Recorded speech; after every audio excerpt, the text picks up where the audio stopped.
ذكروا أن ملكا كان عنده ساحر، فلما كبر الساحر كان هذا الساحر يخبر الملك بخفايا الناس، يقول فلان اليوم صنع كذا وفلان قال لفلان كذا. فإذا جاءوا عند الملك قال لهم الملك أنت صنعت كذا وأنت، فيقولون كيف تعرف يا ملك؟ قال أنا ربكم أعرف أعمالكم. فصاروا يخافون منه.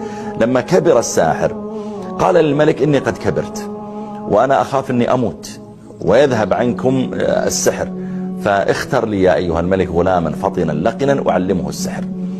فاختار له الملك غلاما حتى يدربه الساحر ويصبح هو الساحر عند الملك بعد موت هذا الساحر.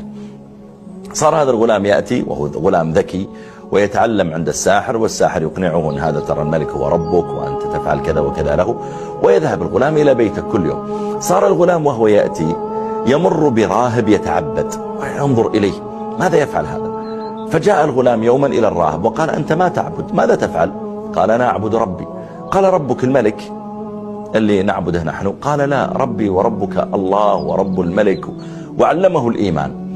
وصار الغلام يذهب عند الساحر ويتعلم السحر ويمر بالراهب ويتعلم التوحيد والعبادة. فصار الساحر إذا وصل إليه لأنه يأخذ درس وهو رايح عند الراهب يضربه، ليش تتأخر؟ فقال الغلام للراهب أنا إذا تأخرت على الساحر يضربني. فقال له الراهب إذا خشيت الساحر فقل حبسني أهلي، اليوم أخروني أهلي، لا تخبرهم أنك جلست عندي. وإذا خشيت أهلك وأنت راجع لما تأخذ الدرس فقل أخرني الساحر. ومشت الأيام والغلام يتلقى درسا في السحر ودرسا في العبادة والتوحيد. يوم من الأيام رأى الغلام مر في طريق الناس فرأى دابة عظيمة قد حبست الناس، وقفت في الطريق دابة عظيمة وخاف الناس منها. فقال الغلام اليوم أعلم الراهب أفضل أم الساحر أفضل؟ وأخذ حجرا من الأرض قال اللهم إن كان أمر الراهب أحب إليك من أمر الساحر فاقتل هذه الدابة حتى يمضي الناس. ثم رماها، وقع الحجر على الدابة وماتت. إن كان أمر الراهب أحب إليك يا رب اقتل الدابة، فقتلها الله. فعلم الغلام أن الراهب معه الحق. ومشت الأيام وكان الراهب يقول للغلام لما ذكر له القصة قال أنا اليوم حصل لي كذا وضربت الدابة وماتت. وقال له الراهب يا بني أنت اليوم أفضل مني وإنك ستبتلى، فإن ابتليت فلا تدل علي، لا تخبر عني. فمضت الأيام وصار الغلام يعالج الناس، يبرئ الأكمه ويعني يعالج الناس من سائر الأدواء، الأعمى وغيره يعالجهم. فسمع جليس للملك وزير عند الملك أعمى، سمع أن في واحد يعالج، فذهب عند هذا الغلام ودخل الأعمى ومعه مجموعة من الخدم يحملون الهدايا، وضعها بين يدي الغلام. وقال الوزير للغلام ما ها هنا لك أجمع إن أنت شفيتني، إذا أنت شفيتني كلها الهدايا لك. قال الغلام إني لا أشفي أحدا إنما يشفي الله تعالى، إن آمنت بالله دعوت الله فشفاك. فآمن الوزير، شرح له الإيمان فآمن بالله فدعا الله وشفي وصار مبصرا. فلما جاء الصباح ذهب هذا الوزير إلى الملك وجلس كما كان يجلس. فالتفت الملك وإذا الوزير يرى، فقال له الملك من رد عليك بصرك؟ أنت ترى اليوم من رد عليك بصرك؟ قال ربي. قال أنا؟ قال ربي وربك الله. إيش اللي أنت؟ ربي وربك الله. فقال أولك رب غيري؟ قال نعم. فأخذه وعذبه. من اللي علمك الدين؟ من اللي علمك التوحيد؟ حتى دلهم على الغلام. الغلام هو الذي علمني. جيء بالغلام فعذب. من اللي علمك؟ فدلهم على الراهب. فذهبوا وجاءوا بالراهب قالوا له ارجع عن دينك، أأمن أن الملك هو ربك وليس ربك هو الله، آمن أن الملك هو ربك، غير دينك. قال لا.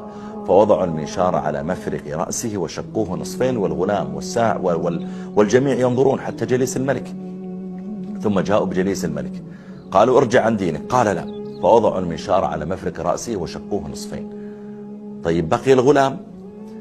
فهذا الملك لم يشاء أن يقتل الغلام بهذه الطريقة، غلام صغير ويعني وقد أشفى الله على يده كثيرا من الناس.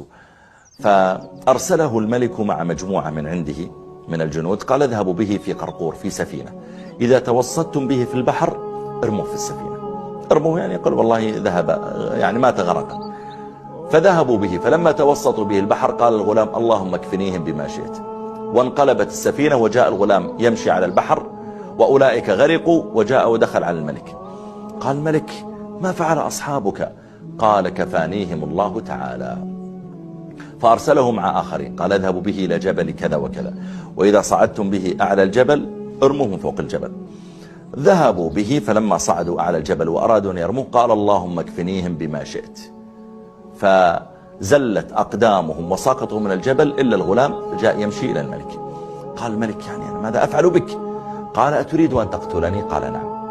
قال اجمع الناس في صعيد واحد، في مكان واحد، ثم اربطني على جذع نخلة، ثم خذ سهما من كنانتي، من سهامي. الكنانة هو الشيء الذي تجمع فيه السهام، من كنانتي، ثم ضع السهم في كبد القوس وقل بسم الله رب الغلام وارمني، عند ذلك أموت. فجمع الملك الناس ينظرون إلى هذا الغلام الذي يعرفونه، فوضع السهم وقال بسم الله رب الغلام ورماه، فوقع السهم في صدغه ما بين عينه وأذنه، وضع الغلام يده على صدغه ومات. فقال الناس آمنا برب الغلام، آمنا برب الغلام. فجاء أحد الجلساء إلى الملك، يعني الملك رماه وراح، ما عليه من الضجة اللي حصلت يعني. فجاء أحد الجلساء قال غضبت يا أيها الملك أن آمن ثلاثة فقد آمن الناس جميعا، أنت غضبت على ثلاثة، كل الناس آمنوا الآن. فأمر الملك فخدت أخاديد، حفرت حفر وأشعلت فيها النيران، وقيل من لم يرجع عن دينه اطرحوه فيها، فطرحوا الناس فيها. بقي آخرهم امرأة معها صبي لها والناس يحترقون، آخرهم امرأة معها صبي لها والناس يحترقون. فلما كأنها ترددت أنطق الله الصبي وقال يا أمه اصبري فإنك على الحق. عندها طرحت نفسها. فقال الله تعالى قتل أصحاب الأخدود. الأخدود الأخاديد هذه التي أشعلت، النار ذات الوقود، إذ هم عليها قعود، الملك وأصحابه قعود ينظرون إلى هؤلاء الضعفاء وهم على ما يفعلون بالمؤمنين شهود. وما نقموا منهم إلا أن يؤمنوا بالله العزيز الحميد الذي له ملك السماوات والأرض والله على كل شيء ذات البروج واليوم الموعود وشاهد ومشهود. قتل أصحاب الأخدود النار ذات الوقود